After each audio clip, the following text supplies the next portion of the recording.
الحمدللہ رب العالمین والصلاة والسلام علی اشرف الانبیاء والمرسلین اما بعد عن عائشہ رضی اللہ تعالی عنہا ان النبی صلی اللہ علیہ وسلم كان يعوذ بعض اہلہ یمسح بید الیمنى ویقول اللہم رب الناس اذهب البأس اشفی انت الشافی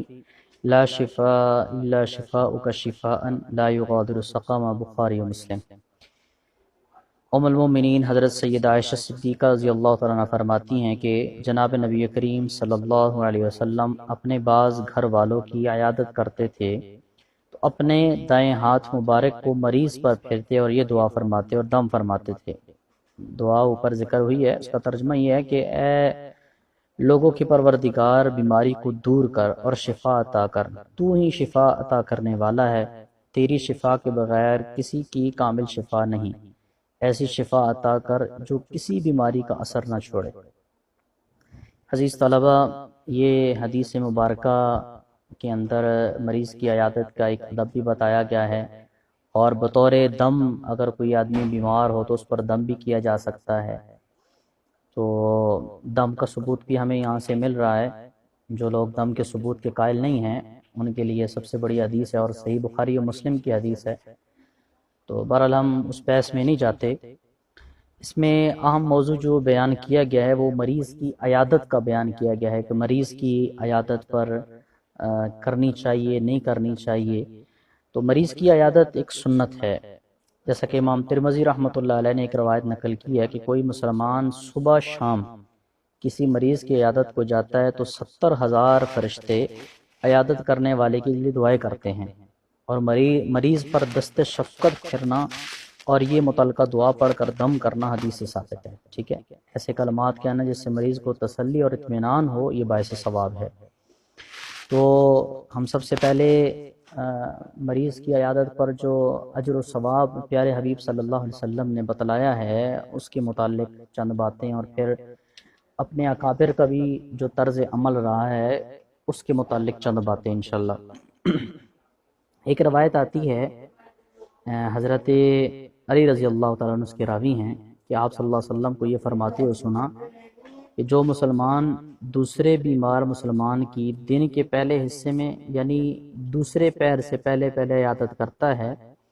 تو 70,000 فرشتے اس کے لیے شام ہونے تک دعائے رحمت اور مغفرت کرتے رہتے ہیں۔ ٹھیک ہے، اور جو مسلمان دن کے آخری حصے میں یعنی زوال کے بعد عیادت کرتا ہے تو 70,000 فرشتے اس کے لیے صبح تک ہونے تک رحمت اور مغفرت کی دعا کرتے ہیں، اور جنت میں اس کے لیے ایک باغ مقرر کر دیا جاتا ہے۔ اس حدیث میں حضرت علی رضی اللہ تعالیٰ عنہ مسلمان بھائی کی عیادت کرنے کا عظیم اجر و ثواب اور بدلہ جو اللہ تعالیٰ کی طرف سے عطا کردہ ہے اس کو بیان کر رہے ہیں۔ ٹھیک ہے، اور مریض کو تسلی دینا یہ سب سے اہم چیز ہوتی ہے۔ آج کل لوگ اس عمل کی اہمیت اور فضیلت سے غافل ہیں، حالانکہ یہ اتنا بلند عمل ہے کہ اس مبارک حدیث سے اس کا اندازہ کرنا چاہیے۔ عیادت کرنے کے آداب اور طریقے سیکھنے چاہیے، ایسا نہ ہو کہ ہمارے جانے سے بیمار کو سکون اور تسلی ہونے کی بجائے زیادہ تکلیف ہو جائے۔ جیسا کہ حدیث شریف میں آیا ہے کہ جب بیمار کے پاس جاؤ تو اس کو تسلی دو اور اس کے سامنے امید والی باتیں کرو، مثلا یہ کہ انشاءاللہ آپ بہت جلد اس بیماری سے اچھے ہو جائیں گے، بیماری آپ کے لیے طہارت ہے، یعنی کہ گناہوں کی بخشش کا ذریعہ ہے بیماری۔ ٹھیک ہے، اور اللہ تعالیٰ آپ سے اور اچھے کام کرائیں گے، زندگی اللہ تعالیٰ آپ کو زیادہ دے۔ جیسا کہ آپ صلی اللہ علیہ وسلم جب کسی بیمار کا حال معلوم کرنے کے لیے تشریف لے جاتے تو لا بأس انشاءاللہ طہورا کا لفظ استعمال فرماتے۔ بخاری شریف کی روایت ہے،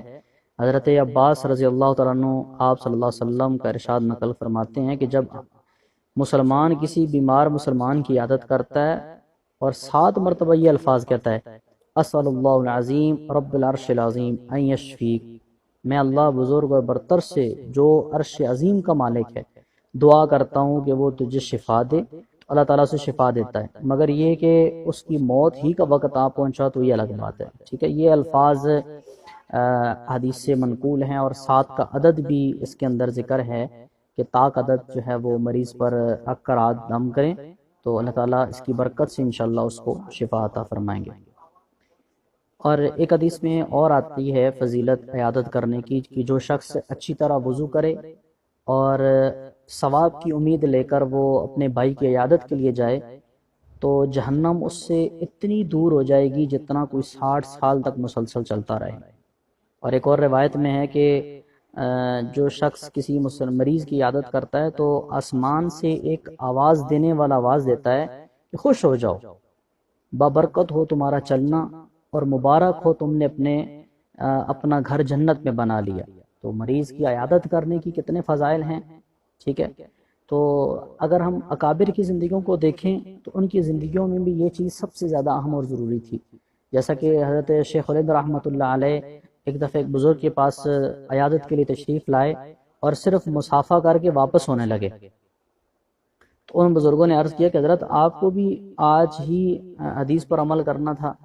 یعنی تبسم فرما کر فوراً پڑھ دیا العیادۃ فوق ناقۃ، ٹھیک ہے،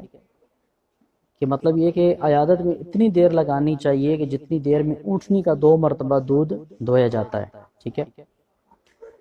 اونٹنی والے جو لوگ ہوتے ہیں عمومی طور پر اونٹنی کا دودھ اس طرح دھوتے ہیں کہ پہلے دودھ نکالتے ہیں پھر اس میں کچھ وقفہ کرتے ہیں، جو اونٹنی کا بچہ ہوتا ہے اس کو دودھ پر لگا دیتے ہیں، اور وہ جب دودھ نکالنا شروع کرتے ہیں بچے کے لیے تو وہ بچوں کو پیچھے ہٹا کر اور پھر دوبارہ دودھ نکالنا شروع کرتے ہیں، یعنی اتنا وقفہ جو دوسری دفعہ اونٹنی کا دودھ دھونے کے اندر درمیان میں جو وقفہ ہوتا ہے، اتنے وقفہ انہوں نے عیادت کی حضرت شیخ الہند رحمۃ اللہ علیہ نے۔ تو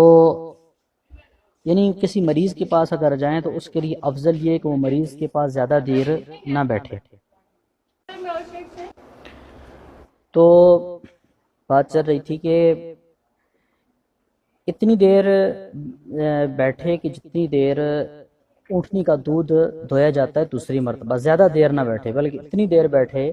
کہ جتنی دیر اونٹنی کا دوبارہ دودھ دھویا جاتا ہے۔ تو حضرت شیخ الہند رحمۃ اللہ علیہ اس حدیث پاک پر عمل کر رہے تھے اور دوسروں کو بھی اپنے عمل سے اس کی دعوت دے رہے تھے۔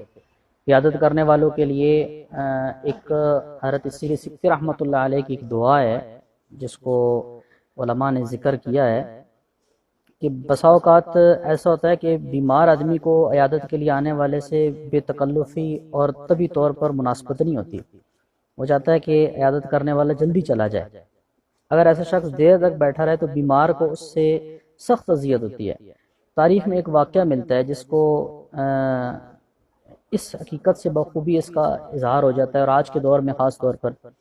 جس کو حضرت شیخ الاسلام حضرت مفتی تقی عثمانی صاحب زید و مجدوم نے حضرت سیری سکتی رحمۃ اللہ علیہ کے حالات میں تحریر فرمایا ہے کہ ایک مرتبہ ایک بیمار ہوئے حضرت سیری سکتی رحمۃ اللہ علیہ، تو کچھ لوگ عیادت کے لیے آئے۔ حدیث کی روح سے عیادت کا مسنون طریقہ یہ ہے کہ جو لوگ بیمار شخص کے بے تکلف نہ ہوں ان کو مختصر طور پر بیمار پرسی کرنے کے بعد بیمار کے پاس زیادہ دیر نہیں بیٹھنا چاہیے تاکہ اسے تکلیف نہ ہو، لیکن حضرت سکتی رحمۃ اللہ علیہ کی بیمار پرسی کرنے والے دیر تک ان کے پاس بیٹھے رہے۔ تکلف والے افراد کی دیر تک بیٹھنے سے بیمار کو طبی طور پر تکلیف نہیں ہوتی، لیکن اگر کوئی جس کے ساتھ بے تکلفی نہ ہو وہ بیٹھ جائے تو اس سے بیمار کو اذیت ہوتی ہے۔ تو حضرت کو بھی ایسا ہی تھا معاملات، جب کافی دیر گزر چکی تو آنے والوں نے کہا کہ دعا فرما دیجئے، تو اس پر حضرت نے ہاتھ اٹھائے اور فرمایا یا اللہ ہمیں عیادت کے آداب سکھا دے، ٹھیک ہے۔ دعا کیا کی کہ اے اللہ ہمیں عیادت کے آداب سکھا دے، ٹھیک ہے۔ یہ حیلۃ الاولیاء کے اندر یہ واقعہ حضرت شیخ الاسلام صاحب نے اس کو ذکر کیا ہے۔ تو آج کل لوگوں کا حال یہ ہے کہ وہ دین اور شریعت پر کسی نہ کسی درجے میں عمل کرتے تو ہیں، لیکن شریعت کے کہنے کے مطابق عمل کرنے کے بجائے اپنی مرضی اور اپنی طبیعت کے مطابق عمل کرتے ہیں، جس کا نتیجہ یہ نکلتا ہے کہ وہ عمل عبادت بننے کی بجائے نیکی برباد ہو جاتی ہے اور گناہ لازم کا مصداق بن جاتا ہے، ٹھیک ہے۔ جیسے کہ حضرت تھانوی رحمۃ اللہ علیہ نے اس بات کو سمجھانے کے لیے مثنوی مولانا روم سے ایک بیرے کی حکایت نقل کی ہے، ٹھیک ہے، اور یہ حکایت چونکہ ہمارے مضمون کے متعلق ہے، مطابقت رکھی تھی، اس لیے وہ بھی آپ کے سامنے ذکر کر دیتا ہوں، شاید اس سے کوئی نصیحت حاصل ہو جائے، ہماری مائیں بہنیں اس سے نصیحت حاصل کر رہی ہیں، کیونکہ زیادہ دیر عورتیں جب کسی کے پاس جاتی ہیں تو وہ اس میں دوسروں کی غیبتیں بھی ہوتی ہیں، اس میں مریض کو تسلی دینے کی بجائے خاص طور پر عورتوں کے اندر یہ زیادہ ہوتا ہے کہ تم مر گئی تو تمہارے بچوں کا پیچھے کیا ہوگا، فلاں کا کیا ہوگا، فلاں کو کیا ہوگا، اس سے مریض کو تسلی نہیں ہوتی بلکہ مریض اس سے زیادہ ٹینشن اور پریشانی میں مبتلا ہو جاتا ہے۔ تو تھانوی صاحب رحمۃ اللہ علیہ نے یہ واقعہ ذکر کیا کہ ایک بہرا ہے، وہ اپنے ایک دوست کی عیادت کرنے کے لیے گیا، تو رستے میں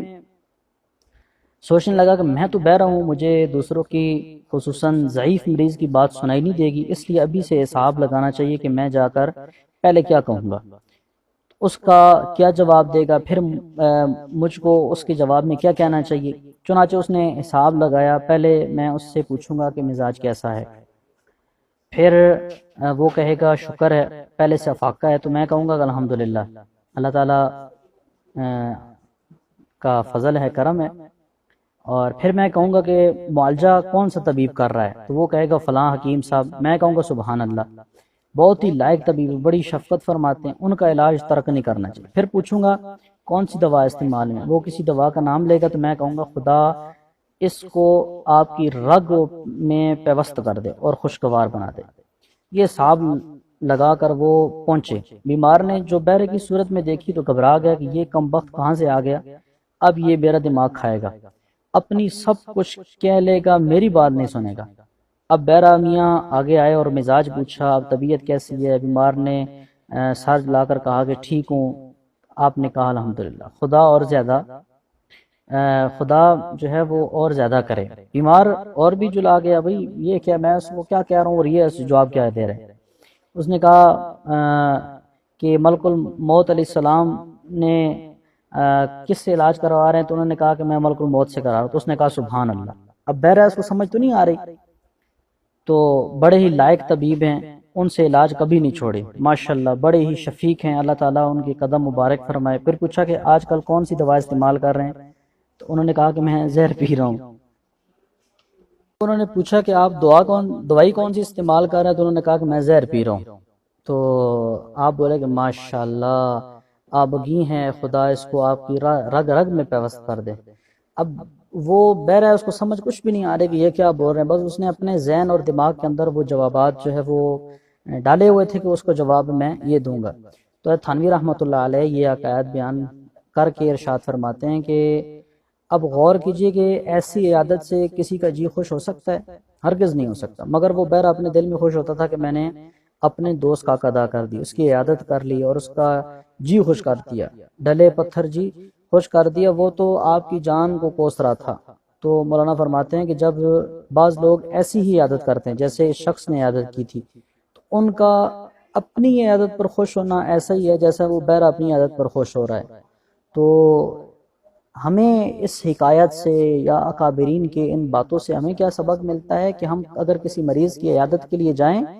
تو اس کو تسلی دیں، جیسا کہ آپ صلی اللہ علیہ وسلم نے تسلیاں دی ہیں، ٹھیک ہے، اس کو یہ کہیں کہ اللہ تعالیٰ آپ کی زندگی دراز کرے گا، اللہ تعالیٰ آپ سے دین کا کام لے گا، بیماری اللہ تعالیٰ کی طرف سے رحمت ہے، ٹھیک ہے، اس سے گناہ انسان کے جڑتے ہیں، اور اگر کوئی ایسا مریض ہے کہ جو لا علاج مرض میں مبتلا ہے تو اس کو بھی تسلی دینی چاہیے، نہ کہ اس کو یہ کہا جائے کہ آپ مر جاؤ گے، بیٹوں کا کیا ہوگا، بچیوں کا کیا ہوگا، گھر کا کیا ہوگا۔ یہ تسلی اس کی عیادت نہیں ہے، بلکہ اس کی مرض میں شدید اضافہ کرنے کی بات ہے۔ اور بہت سارے ایسی مثالیں ملتی ہیں کہ لوگ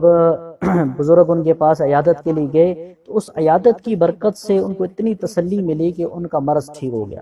اصل مریض جو ہوتا ہے، سب سے پہلے اس کا مرض بڑھنے کا جو سبب بنتا ہے وہ اس کی ٹینشن ہوتی ہے۔ جب اس کو آئندہ آنے والے حالات سامنے نظر آتے ہیں اور پھر اوپر سے عیادت کرنے والے بھی ایسے لوگ چلے جائیں تو وہ بیچارہ ٹینشن سے ہی مر جاتا ہے۔ موت تو برحق ہے، لیکن بسا اوقات اس کو ذہنی طور پر اتنا وہ ٹارچر ہو جاتا ہے، اتنا زیادہ پریشان ہو جاتا ہے کہ اس کو کچھ بھی سمجھ نہیں آتی۔ تو اللہ تعالیٰ ہمیں ان باتوں پر عمل کرنے کی توفیق عطا فرمائے۔